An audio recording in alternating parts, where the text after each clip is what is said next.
milieu de l'année 2016.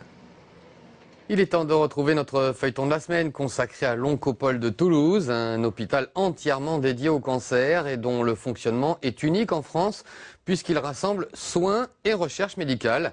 Et aujourd'hui justement, nous allons nous intéresser à ces scientifiques et à leurs découvertes car oui, grâce à eux, la recherche avance. Voici le 3e épisode de cette série signé Julie Valin et Xavier Marchand. Nous sommes dans le centre de recherche en cancérologie de Toulouse, situé dans l'Oncopole. C'est ici que les chercheurs ont découvert la dendrogénine A, un dérivé du cholestérol naturellement présent chez l'homme et qui agit sur les tumeurs de certaines leucémies aiguës. On a eu des éléments qui nous ont conduit à imaginer que le cholestérol était susceptible de subir des transformations métaboliques. C'est-à-dire qu'il allait être modifié par l'organisme pour générer des dérivés qui pourraient avoir un impact fort sur le contrôle du développement des tumeurs. Une découverte révolutionnaire dans le traitement de la leucémie myéloïde aiguë, un cancer rare du sang et de la moelle osseuse qui survient principalement après 50 ans. Dans le service d'hématologie, situé à quelques étages seulement des labos, on attend avec impatience la phase de test sur l'homme.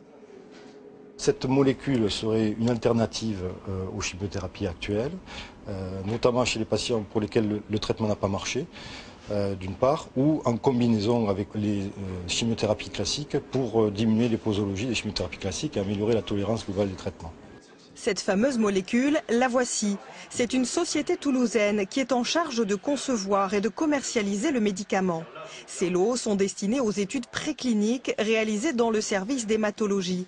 Mais les financeurs français ne suivent pas.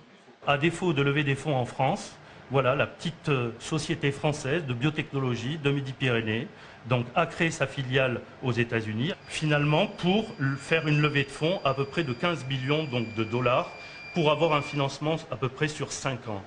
Si les tests cliniques sont bien réalisés à Toulouse, la dendrogénine A serait alors la première réussite de l'Oncopole, un succès collectif entre recherche, médecine et industrie. À l'Institut universitaire du cancer, on soigne, mais on essaye aussi de prévenir.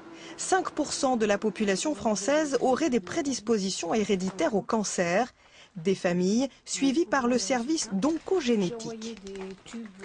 Sport maintenant.